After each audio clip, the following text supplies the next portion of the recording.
Bismillahirrahmanirrahim. Assalamualaikum warahmatullahi wabarakatuh.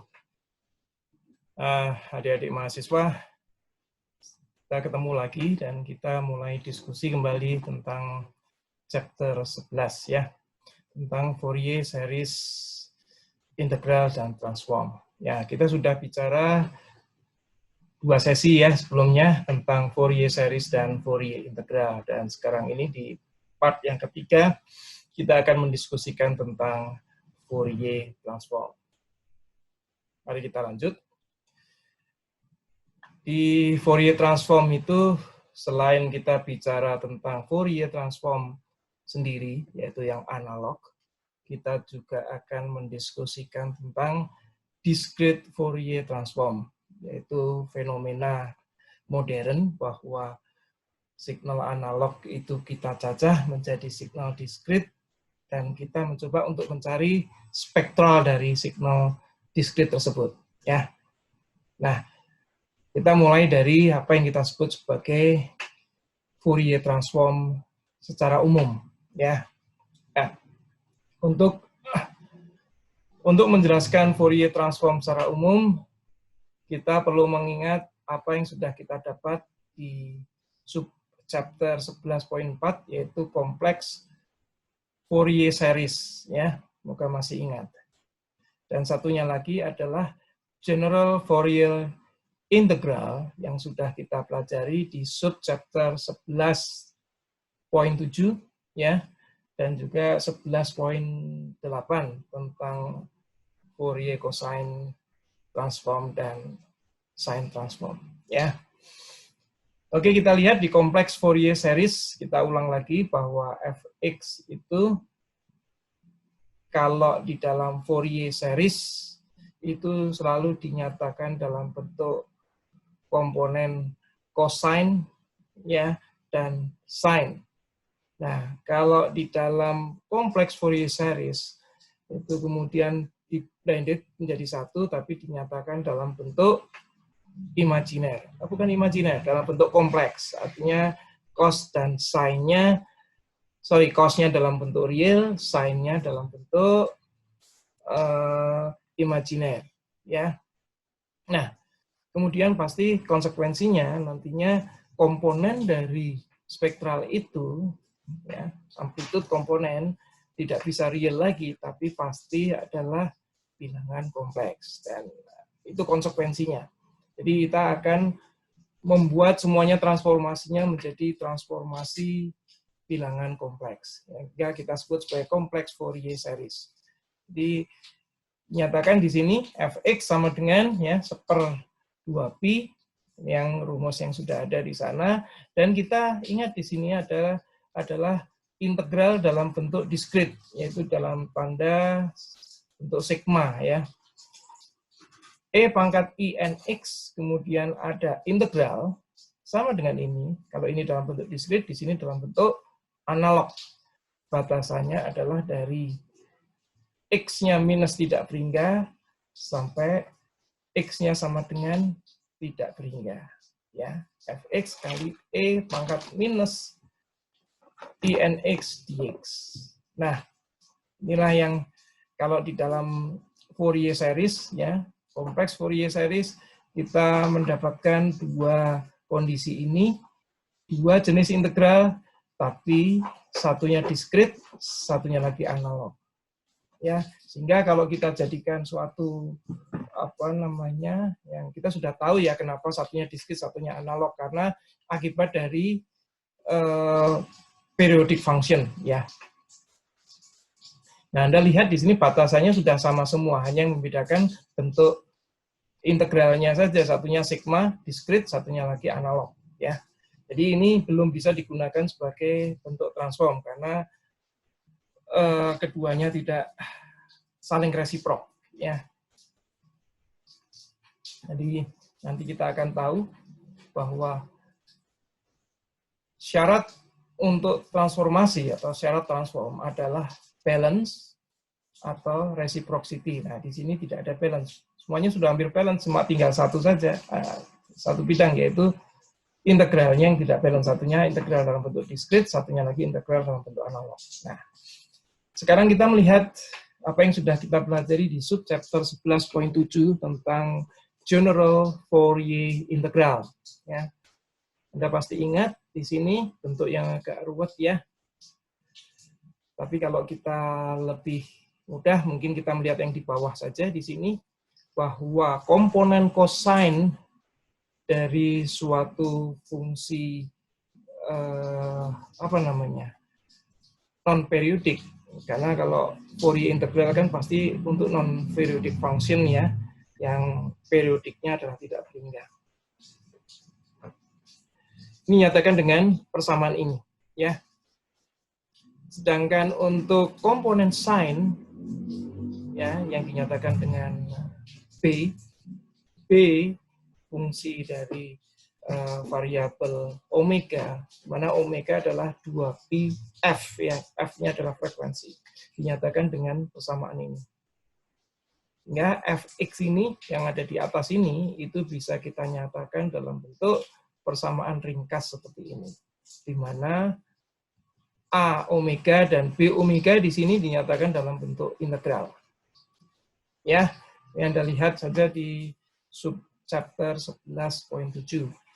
Kemudian di sini kita mulai dari 0 ini. Integral untuk variabel omega. Ini menandakan bahwa inilah namanya A0-nya. A0-nya itu di start dari 0 ya. Nah, kalau kita lihat nantinya selain ruwetnya, dan kita tidak akan bisa menggunakan ini sebagai transformasi karena tidak balance dan bentuknya juga ruwet. Di samping itu, batasan dari integralnya sendiri berbeda antara batasan sewaktu mengintegralkan untuk mendapatkan komponen dari fungsi continuous-nya, itu batasannya dari minus tidak berhingga sampai tidak berhingga, yang ditunjukkan di sini ya, dua-duanya. Satunya lagi dari 0 ke tidak berhingga, jadi tidak balance.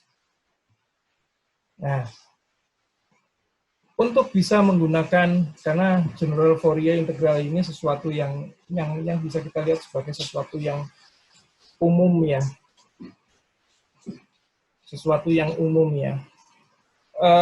Kita justru akan menggunakan ini untuk transform, tapi kita harus memanipulasinya sehingga kita bisa, meskipun ruwet, nanti kita akan bisa mensimplifikasi dengan memanfaatkan apa yang sudah kita pahami dari kompleks Fourier series. Jadi kita memanfaatkan pemahaman atau konsep di kompleks Fourier series untuk kita aplikasikan di General Fourier Integral, sehingga kita bisa memanfaatkan General Fourier Integral itu menjadi Fourier transform, yang kita tunjukkan selanjutnya. Nah, sebelum kita masuk ke analitikal tentang Fourier transform dari General Fourier Integral ya, kita mengingat dulu tentang bagaimana kita membentuk Fourier cosine transform. Di mana Fourier cosine transform itu berlaku dengan asumsi bahwa fungsi yang akan kita analisa atau kita transform itu adalah even function. Ya, cosine transform itu untuk even function. Sedangkan sine transform, Fourier sine transform itu kita gunakan untuk mentransformasikan odd function. Nah, ini jadi masalah kalau fungsi yang kita punya itu bukan even, bukan odd. Nah, kita terpaksa harus menggunakan General Fourier transform ya. General Fourier integral nantinya. Sorry. Jadi dengan diselesaikannya General Fourier integral menjadi Fourier transform, maka Fourier cosine transform dan Fourier sine transform semuanya sudah tidak ada gunanya lagi. Nah, namun kita coba sebagai step di mana kita bisa mendapatkan Fourier transform. Kita mulai dari Fourier cosine transform. Untuk even function ya, statement bahwa ya bagaimana hubungan fx ini dengan apa namanya, komponen spektral dari fx tersebut. Ini komponennya ini ya. Ini kita sebut ini komponennya ini. Ini kita lihat bentuknya adalah simetrik ya. Sehingga dengan mudah kita bisa menyatakannya dalam bentuk bahwa fx itu bisa dinyatakan dalam bentuk ini ya, di mana a omega itu adalah seperti ini. Jadi Anda lihat bentuknya persis, transformasinya adalah balance atau reciprocal transformation. Di mana di sini adalah continuous function. Dalam fisika itu adalah time atau space ya. Yaitu bentuk fungsi dari itu ya, dari fenomena fisika ya. Sedangkan yang sebelah kanan ini adalah fungsi dari distribusi atau yang kita sebut sebagai continuous spectral function. Nah, begitu juga untuk sign transform, sama persis apa yang kita bisa jelaskan di sini. Maka fungsi ini kalau kita pecah, maka kita bisa melihat hubungan antara yang di tengah ini, yang di sini ya, ini sama dengan continuous spectral function-nya sebenarnya. Ya. Jadi kita melihat bentuknya sama persis, artinya ini adalah balance or reciprocal transformation. Nah, kita ingin membuat general Fourier integral persis seperti ini, dan kita jadikan menjadi Fourier transform. Lihat, ya, kita masih ingat yang ada di 2 slide sebelumnya, bentuk general Fourier integral adalah bentuknya seperti ini. Dan kita ingin membuatnya ini menjadi sesuatu yang sederhana, concise, dan menjadikannya menjadi bentuk yang balance. Coba kita lihat. Ya, kalau kita satukan, maka kita bisa mendapatkan fx itu adalah fungsi double integral dari fungsi ini. Ya, cos kuadrat omega x di sini adalah sin kuadrat omega x. Kita lihat di sini. Nah, ini kalau Anda lihat ini jumlahnya sama dengan 1. Ya, jadi kalau kita punya suatu fungsi fx misalnya, kemudian kita integralkan jadi suatu fungsi fx, kemudian kita integralkan terhadap dx dan di omega, di mana dx adalah variabel fungsinya dengan omega adalah komponen dari spektralnya, maka apa yang terjadi? Fx dx di omega ini, kalau kita double integralkan, maka hasilnya adalah fx itu sendiri. Ya. Nah, ini kita coba sekarang, kalau ini sekarang kita pecah. 1 ini kan sama dengan E pangkat I, itu imajiner omega X kali I pangkat minus I omega X. Sama kan? Sama dengan 1. Atau kita juga bisa, kalau kita mau mencoba yang lain, transformasinya adalah bentuk lain, tidak dalam bentuk imajiner, tapi dalam bentuk misalnya seperti Laplace transform. 1 itu sama dengan E pangkat, 1 itu sama dengan E pangkat SP dikalikan E pangkat minus SP. Ya, di sini, ini kita ganti dengan SP, di sini kita ganti dengan minus SP ya. Sehingga sama dengan 1. Sehingga bentuknya seperti inverse dengan Laplace transform dan inverse Laplace transform, di mana batasannya itu minus tidak terhingga. Memang tidak sama persis ya, tapi kita bisa membuatnya seolah-olah seperti Laplace transform. Nah, sekarang di sini kita melakukannya hal yang sama. Coba kita pisah di sini.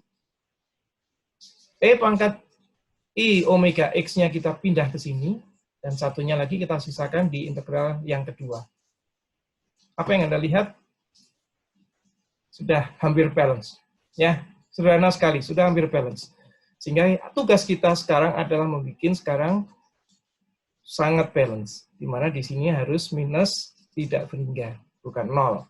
Nah, kita tahu bahwa integral ini adalah integral yang apa namanya? Kita bisa melakukannya e pangkat I omega x itu tercermin di apa? Di sumbu y ya, sehingga kita bisa mendapatkan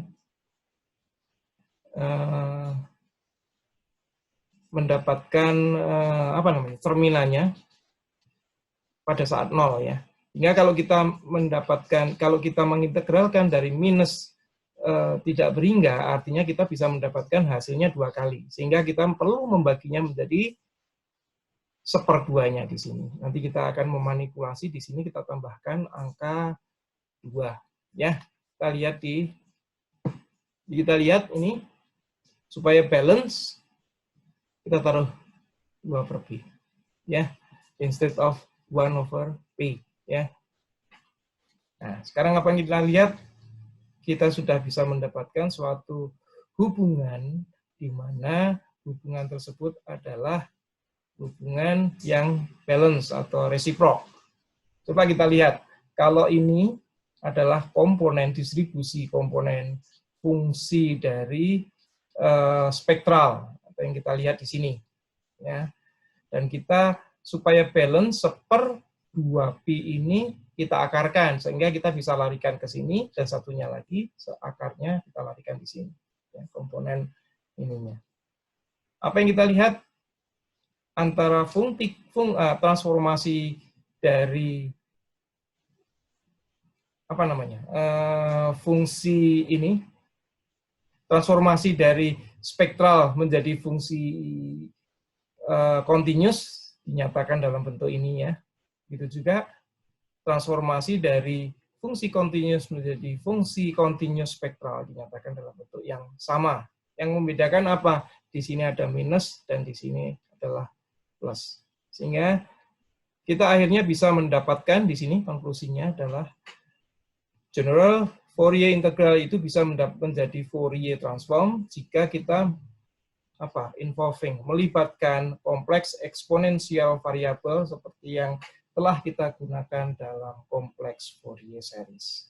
Jadi intinya itu. Jadi kita menggunakan apa yang sudah kita jelaskan di kompleks Fourier series di subchapter 11.4 ke dalam pemahaman tentang general Fourier integral. Dan kita sekarang bisa mendapatkan Fourier transform. Seperti yang coba kita lihat di halaman selanjutnya, slide ini.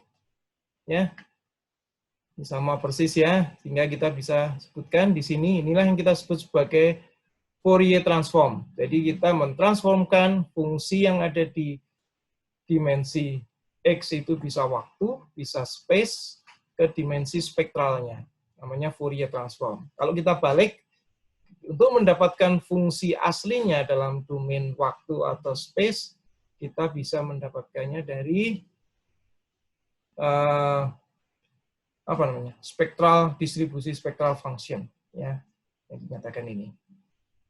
Dan integralnya Anda lihat yang membedakan integral ini adalah untuk membedakan bahwa yang mana yang Fourier transform, yang mana yang inverse Fourier transform adalah membedakan adalah di sini minus, di sini adalah plus. Ya. Jadi sekali lagi Anda lihat notasinya, notasinya bisa macam-macam. Hanya Anda kenal saja kalau spektral itu adalah Fourier transform dari fungsi continuous di mana? Di waktu atau di domain ruang ya. Sedangkan fungsi continuous di domain ruang dan waktu itu merupakan inverse Fourier transform dari continuous function dari spektralnya. Ya, semuanya continuous. Tidak ada yang diskrit karena ini adalah Fourier transform. Oke. Nah, ini ada beberapa contoh soal yang mungkin bisa memberikan pemahaman lebih lanjut ya, inspirasi untuk menyelesaikan problem. Kalau Anda dimintain ini seperti soal ini. Find the Fourier transform of fx equal to 1 if absolute x is less than 1, ya, and fx is equal to 0 otherwise. Jadi kalau di sini minus 1 dan 1, ini nilainya adalah 1 ya. Sedangkan lainnya lagi 0. Jadi kita punya pulse, square pulse yang besarnya, tingginya, amplitudenya adalah 1 di antara minus 1 ke 1. Nah, kita ingin tahu ininya apa namanya, spektral fungsinya apa. Nah, kita lihat di sini, kita masukkan saja semuanya, ya, seperti yang kita dapatkan di sini, batasannya ini adalah 1, di sini batasannya minus 1 ke 1, Anda ikutin saja, Anda mendapatkan fungsi ini. Ya. Sedangkan kita tahu ini adalah apa? Euler formula ya. Ini yang Anda dapatkan di sini adalah pasti minus 2 sin omega, ya. Ya. Sorry, minus 2 ya ini. Jadi minus 2i sin omega karena ini dibalik ya, dibalik. Dan kemudian dibagi ini, maka yang kita dapatkan adalah ini. Ini adalah sinc function seperti yang kita sudah pelajari di subchapter 11.7 ya, tentang Fourier integral. Jadi kita mendapatkan hasil yang sama persis di sini. Mari kita lanjut. Kemudian kita mendapatkan problem di sini, fungsinya wujudnya adalah seperti ini, E pangkat minus AX ya. Di mana pada saat X sama dengan 0, maka nilainya di sini adalah 1 harusnya ya. Dan dia mengecil ke sana. Kita ikutin saja apa yang ini kan kita plugin di sini. Anda pasti bisa ya. Di sini saya nggak usah menceritakan secara detail apa yang ada di sini. Dan Anda dapatkan terakhir adalah hasil di sini ya. Jadi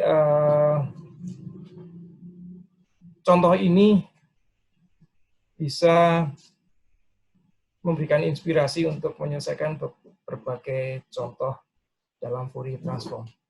Sekarang kita mencoba untuk menginterpretasikan tentang spektrum ya, physical interpretasi dari spektrum. Spektrum sih apa sih? Jadi spektrum atau distribusi spektrum itu adalah spektral frekuensi yang menyusun si fungsi tersebut ya. Jadi kalau kita menentukan ada suatu fungsi, entah itu periodik entah non periodik, si suatu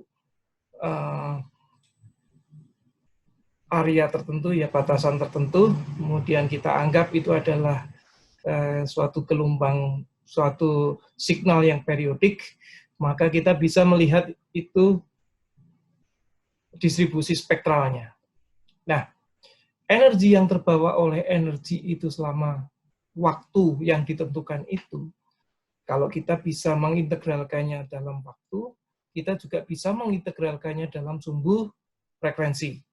Ya, kalau dalam sumbu waktu kan kita tinggal menghitung amplitudenya berapa, dikuadratkan, kalikan, diintegralkan terhadap sumbu waktunya. Begitu juga di dalam spektral frekuensi, maka kita bisa mengkuadratkan dari setiap komponen dari frekuensi itu, kemudian kita integralkan berdasarkan sumbu frekuensinya seperti yang ada di sini. Jadi sama. Jadi untuk bisa mengetahui total energi yang ada terkandung di dalam suatu batasan waktu tertentu dari suatu signal atau suatu fungsi, maka kita bisa melihat dia dari integralnya berbasis kepada sumbu waktunya, ya kan berarti harus dikuadratkan kan, amplitudenya dikuadratkan setiap saat, kemudian kita integralkan terhadap dt.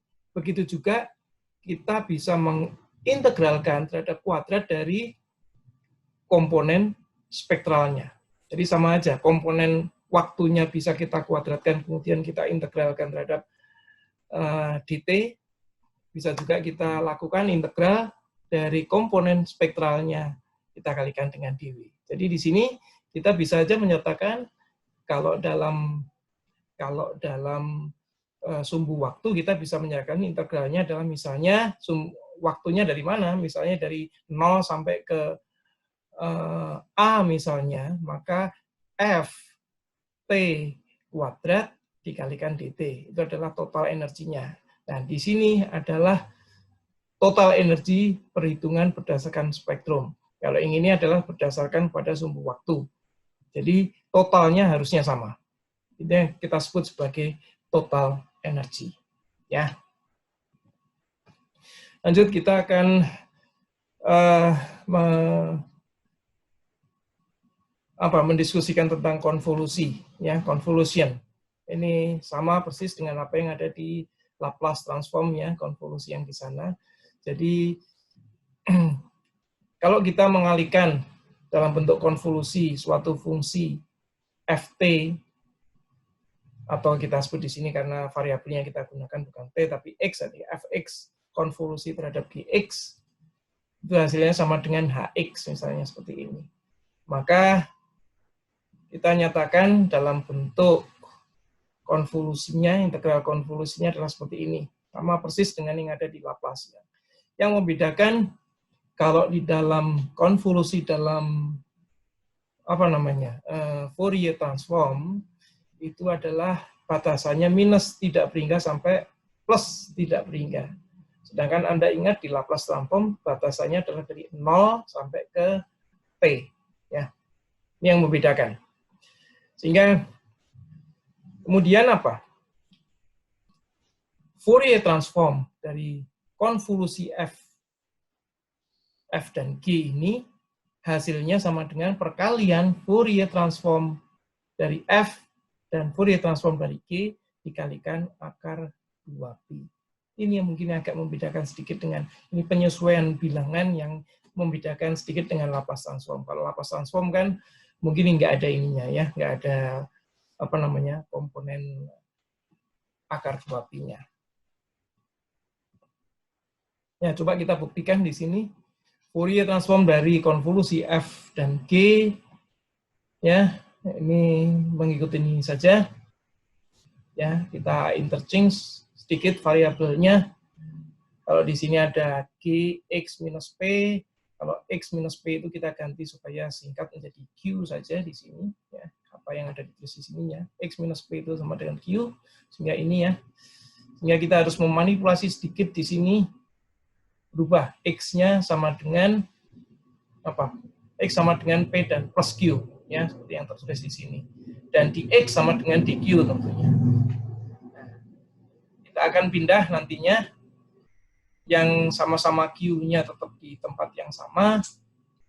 Yang P akan kita pindah ke sini. Di batasan untuk P, di sini adalah area untuk Q, ya, seperti yang Anda lihat di sini, dipisahkan seperti ini. Jadi ini Anda lihat seperti ini. Maka ini seolah-olah ini adalah apa?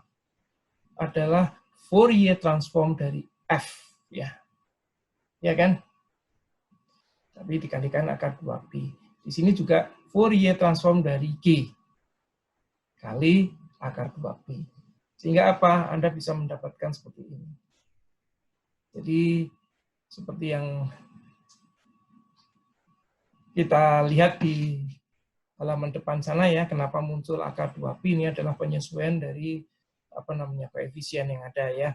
Jadi sebenarnya pada konsepnya konvolusi yang ada di Fourier dan Laplace itu sama. Yang membedakan adalah batasannya dan kemudian ini. Tapi konsepnya sama, filosofinya. Jadi kalau kita simpulkan di sini kalau dalam kata-kata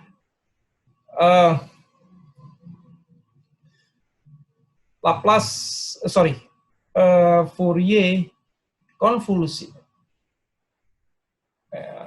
bukan Fourier konvolusi ya, convolution antara F dan G itu sama dengan inverse Laplace transform. Ya, inverse Laplace transform dari spektral F dan spektral G. Ya, jadi ini adalah convolution itu sama dengan inverse Laplace transform dari F dan kalikan Q. Ya, kurang lebih itu kesimpulannya.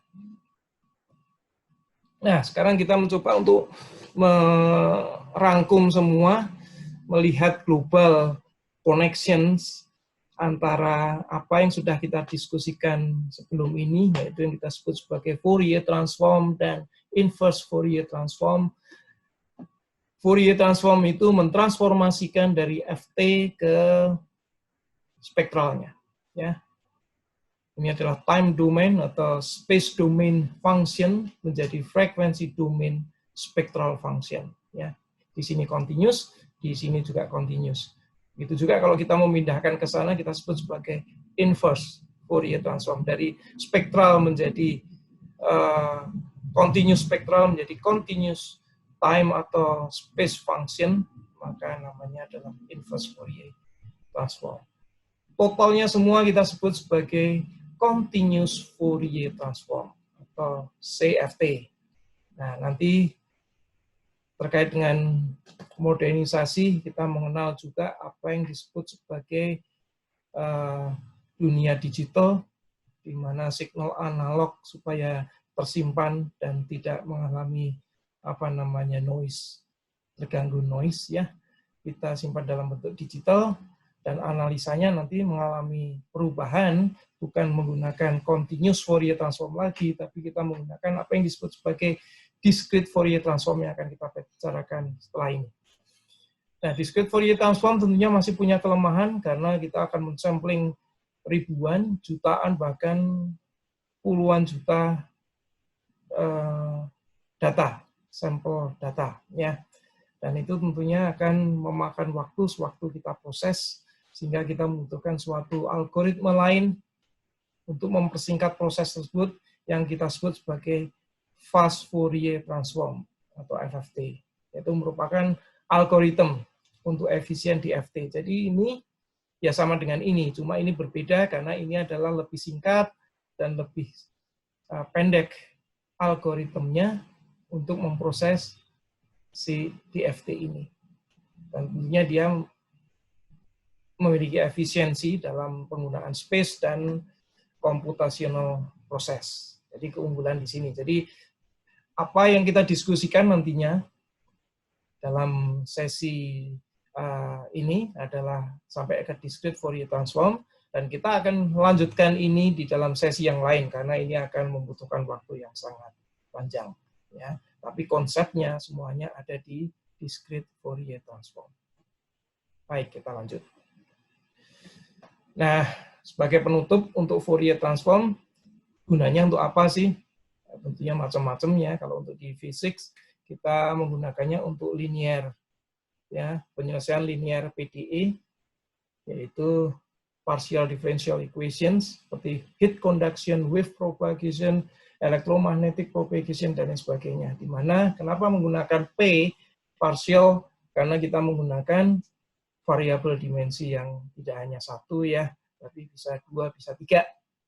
Ya, kita menggunakan PDE. Kemudian antena desain misalnya, ya, kita berbicara dalam two or triple dimensi, ya, 3 dimension, ya, sehingga kita menggunakan ini. Kita menggunakan PDE ini sebenarnya ini, dan yang kedua ini sama, yang pertama ini sama. Kemudian signal processing ini sangat manfaat teknologi digital, banyak digunakan untuk speech analysis, enhancement-nya dalam telecom channel dan lain sebagainya. Kita menganalisanya menggunakan Fourier transform, dan tentunya betul, ya, kita menghitung bandwidth dan sebagainya, pasti kita adalah korelasinya adalah pemahaman kita tentang spektral. Berapa spektral yang dibawa oleh signal di dalam satu kanal, ya. Dan tentunya dalam digital juga, dan kemudian juga di dalam optical, Fourier optics, dan lain sebagainya, ya. Image restoration, enhancement, dan lain sebagainya. Ini ada di sini. Jadi kurang lebih itu pemanfaatan untuk Fourier transform, masih banyak lagi, tapi semuanya kurang lebih terrangkum dalam apa yang kita nyatakan dalam slide ini. Baik, kita sudah akan masuk ke apa yang kita sebut sebagai discrete atau digital Fourier transform. Nah, kita ingat bahwa digital atau discrete itu kita mencoba menyimpan atau mentransformasikan signal analog ke dalam bentuk signal discrete. Karena untuk memindahkannya dan supaya kita bisa menyimpannya, kita memprosesnya ke dalam peralatan prosesor kita yang semuanya berbasis kepada proses digital, semuanya harus dalam bentuk sampling dan harus diubah menjadi nilai-nilai digital, ya, discrete dan kemudian didigitalkan. Nanti Anda akan tahu bedanya antara digital dan discrete. Discrete adalah nilai analog yang siap didigitalkan. Nah, ini kurang lebih contoh, ya. Ini contoh di buku. Kalau Anda lihat di figure 255 ya tentang periodic function, kita bisa memulai periodic function di sini dan kita berulang terus ke kiri, sebelumnya dan sesudahnya. Kita akan mendapatkan ini. Ini namanya signal atau fungsi periodik. Dan sangat ideal kalau kita mensampling sesuatu dari awal sampai akhir itu berdasarkan periodik dari fungsi tersebut. Tapi kadang-kadang kita tidak bisa ya, dan pada umumnya memang signal yang kita terima di alam ini dalam kehidupan kita semuanya adalah tidak periodik. Tidak periodik tapi isinya kemudian adalah periodik. Jadi contohnya begini. Ini contoh ada suatu signal periodic function ya. Kita sampling. Tapi kita tidak perlu harus mengetahui periodiknya di mana, tapi kita periodik aja berbasis pada misalnya ini suatu lagu.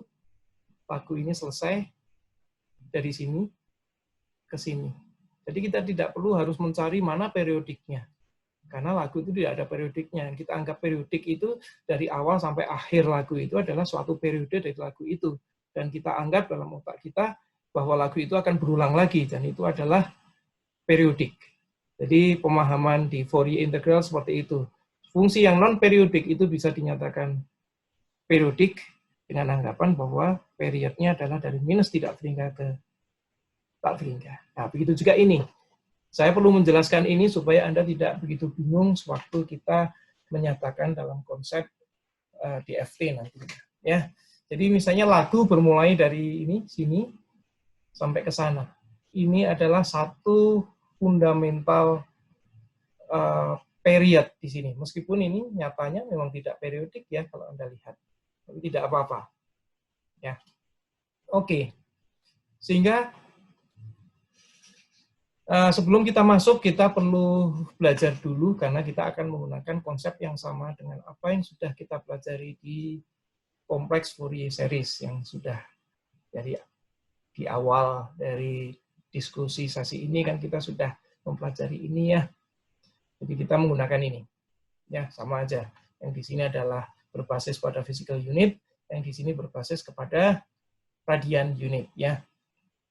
Kita akan menggunakan yang di atas karena lebih simpel untuk menjelaskannya. Kita lanjut. Nah, kalau signal yang sudah kita punya ini dari sini ke sini, ini kita sebut sebagai K-nya adalah 0, di sini K-nya adalah N kapital minus 1. Ya, sehingga Anda nyatakan di sini datanya nanti adalah kita sebut XK, di mana K dari 0 sampai N-1 yang saya sebutkan tadi ya. Dan setiap samplingnya itu sebagai fungsi dasarnya, dia adalah satu gelombang aja ya, gelombang dasar. Dan itu kita pecah-pecah sebanyak N, maka XK ini kita nyatakan dengan nilai ini, ya 2πn kali K. Ya. Kemudian QK ini adalah fungsi QK ini sebenarnya adalah fungsi FK ya. Supaya Anda nggak bingung, ini kadang-kadang menggunakan buku ini kadang-kadang menggunakan apa namanya nama fungsi yang berbeda sehingga kadang-kadang membingungkan padahal harusnya langsung F aja. Fx ya K itu ya ini seperti kompleks Fourier transform ya. Kompleks Fourier series ya. Tanyakan dalam ini. Jadi N mulai dari 0 sampai N minus 1. Ya. Dan ini kita bisa menyatakannya seolah-olah N sama dengan 0 itu adalah minus tidak berhingga, N minus 1 itu seolah-olah adalah plus infinite. Ya, kita nyatakan ini. Jadi dalam pikiran kita meskipun ini adalah finite semua harganya, tapi seolah-olah kita ini. Jadi ini saya mencoba untuk menggambarkan bentuk seperti ini ya, dari 0 sampai N minus 1 itu suatu gelombang, seperti juga dari minus tidak berhingga ke tidak berhingga, plus tidak berhingga, itu juga suatu gelombang apa namanya, fundamental wave ya. Oke, sampai di sini kita ini ya. Ini kalau kita lihat dari yang awal kan sama ya bentuknya, jadi nggak usah kita bingungkan. Dan Anda lihat di sini, ya, saya ulang lagi ya, 0 itu kita anggap sebagai minus tidak berhingga, dan 2pi sebagai tidak berhingga kalau itu faktanya itu dalam bentuk dimensi ya, dimensi fisikal ya. Oke, kita lanjut.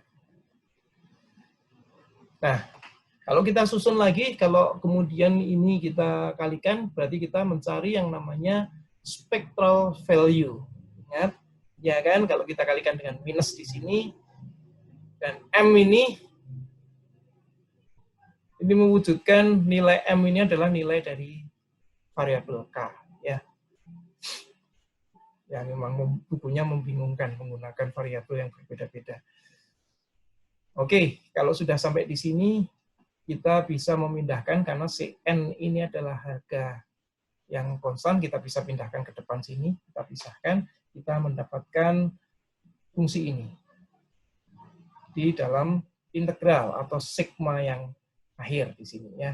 Dan ini tentunya konsep kita sama dengan konsep di Fourier transform atau di Fourier series, bahwa ini merupakan komponen kan dari suatu frekuensi yang digambarkan oleh N ini. N ini harusnya adalah merefleksikan suatu frekuensi ya. Nah, ini berapa nilainya? Nah, sekarang ini yang kita tanyakan di sini. Nilai ini ya, term ini kalau ini kita masukkan dalam ini adalah sama dengan kita lambangkan sebagai R ya. Pangkat K. Nah, sekarang tinggal kita simpulkan. Pada saat N sama dengan M, maka kita sama dengan E pangkat 0. Jadi R ini nilainya adalah 1.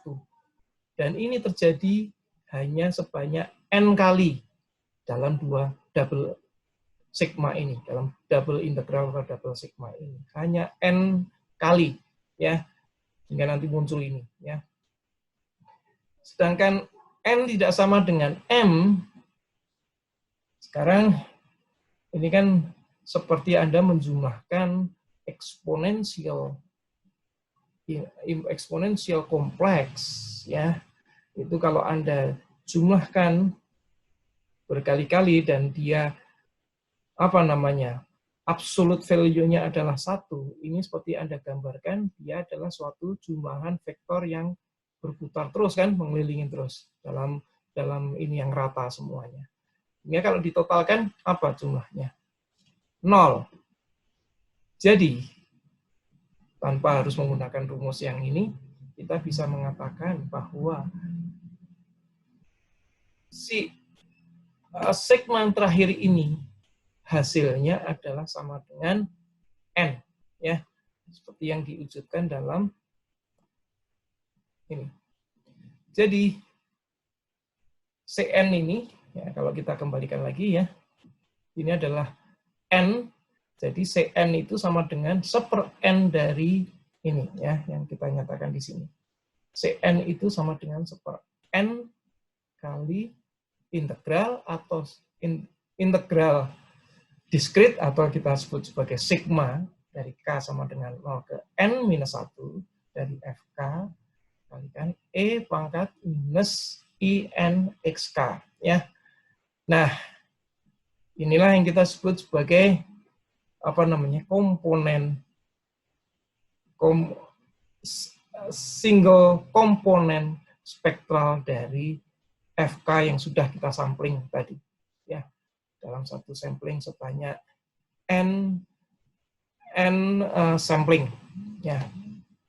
Nah, tentunya akan menjadi pertanyaan nantinya. Yang kita inginkan kan bukan N-nya, bukan hanya C sama dengan Cn, di mana N hanya satu value, tapi N-nya ada berapa nanti? Harapannya pasti N-nya adalah sebanyak N juga. Jadi ini resiprok nantinya ya. Di sini tidak berhingga, sini tidak berhingga. Di sini infinite, di sini finite. Jumlahnya sini N, sini sampingnya juga N. Jadi kalau data atau signal yang kita sampling sebanyak N, maka spektralnya juga jumlahnya akan sebanyak N juga. Nah, sekarang kita lihat. Ya. Jadi kita harapkan nantinya si Cn ini akan jumlahnya sama dengan N. Sedangkan FK ini jumlahnya juga sama dengan N. Jadi ini kalau kita nyatakan dalam, kita deretkan, ya, himpunannya atau setnya itu kita nyatakan dalam bentuk sampling dari spektral komponen. Ya, ini. Sedangkan FK ini kita nyatakan dengan bentuk sampling dari signal awalnya. Ya. Jadi ini saling berhubungan nantinya. Nah, hubungannya itu adalah dengan yang kita sebut nantinya adalah Fourier matrix. Nah, bagaimana terbentuk? Makanya kita diskusikan kembali lagi ke atas ini. Jadi setiap single komponen frekuensi itu tersusun sebanyak N kali penjumlahan dari perkalian ini. Ya. Dan ini juga berubah-ubah. Ini adalah suatu baris dari matriks. Ini ya, Fourier matrix ini ya. Sedangkan FK itu adalah setiap anggota dari vektor F. Ya, ini vektor ini. Jadi apa namanya? Vektor signal, ini vektor spektrum, ya. Dan kemudian kita perlu diskusikan. Seper N, kalau dikalikan setiap saat dengan ini, maka kita akan mengalami permasalahan yang namanya computational problem, karena setiap saat kita harus menghitung seper N. Ini akan menguras waktu perhitungan, ya, karena kita juga sudah terkuras waktu perhitungan dengan sini. Sehingga kita akan membiarkan ini, instead of ditaruh di sini, kita taruh saja si sigma ini sama dengan NCN. Ya, jadi si vektor spektrum ini anggap saja itu sama dengan NCN. Jadi akan tidak ada perkalian karena penyelesaiannya memang sudah ini. Jadi tidak ada pembagian ya. Tidak ada pembagian di sini. Jadi ini kita selesaikan nantinya dalam bentuk matriks ya. Dan setiap komponen ini adalah perkalian antara komponen yang disebut sebagai variabel N dan variabel XK. Itu bukan variabel X ya, tapi variabel K ya.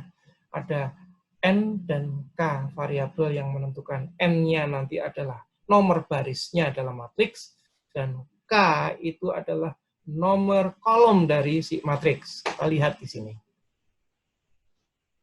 Jadi nanti kita akan menyusun suatu matriks yang kita sebut sebagai Fourier matrix Fn, ya, di mana N ini besarnya adalah N kali N matrix. Nah, komponennya sendiri kita lihat. ENK itu melambangkan, maaf saya sambil minum.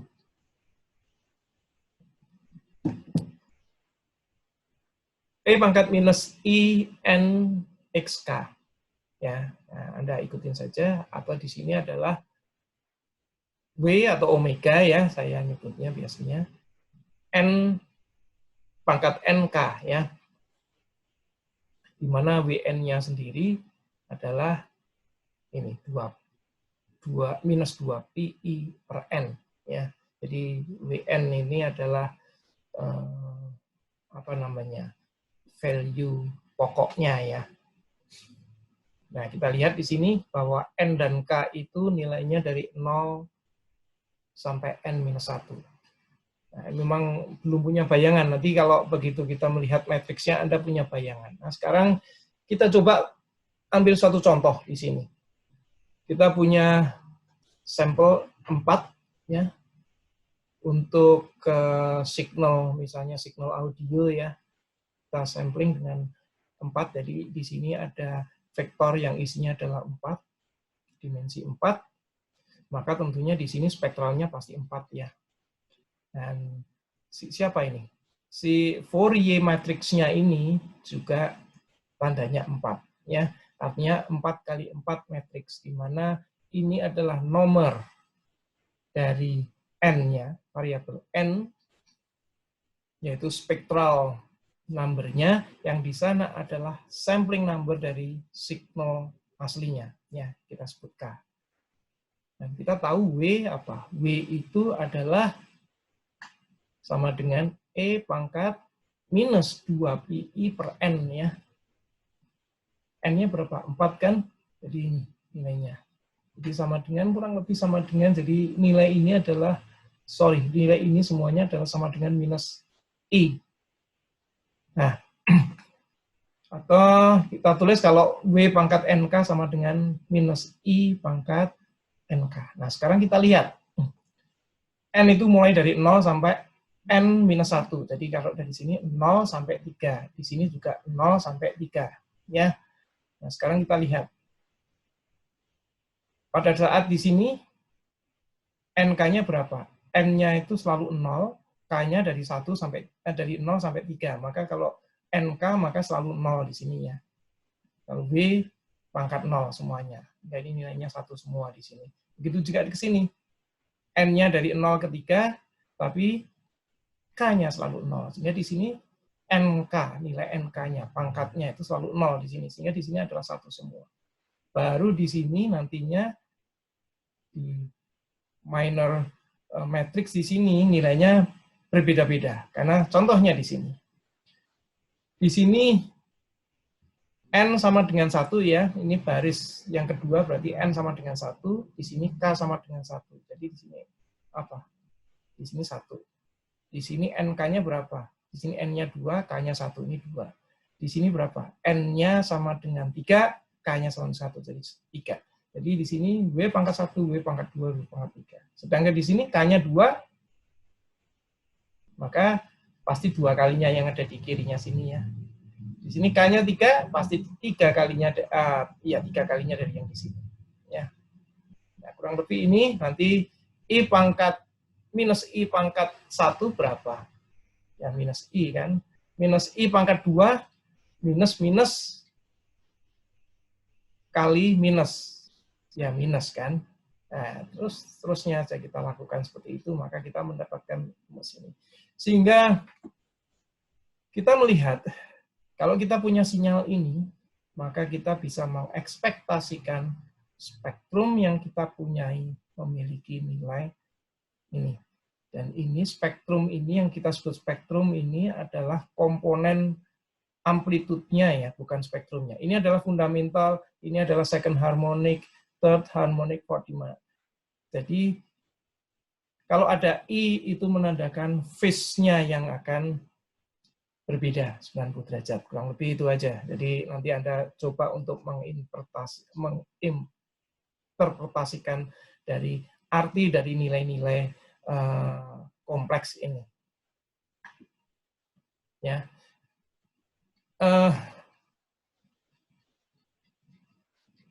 Kita lihat spektral itu, ya, spektral vektor itu sama dengan matriks Fourier matrix dikalikan si signal vektor. Nah, kalau kita punya ininya, punya spektral vektornya, kalau kita ingin tahu spektral signalnya, maka yang kita lakukan adalah kita kalikan dengan inverse matrix dari ini. Ya, seperti yang kita lakukan di sini, kita kalikan dengan inverse matrix. Jadi diskusi di sini hanya menyatakan bahwa kita bisa mendapatkan spektral vektor dari spectral signal, atau kalau kita mendapatkan spectral vektor, kemudian kalau kita punya spectral vektor, kita bisa mendapatkan kembali spectral signal dengan cara menginverskan spectral vektor tersebut. Kurang lebih itu. Kalau ada ketidakjelasan, silahkan menghubungi saya.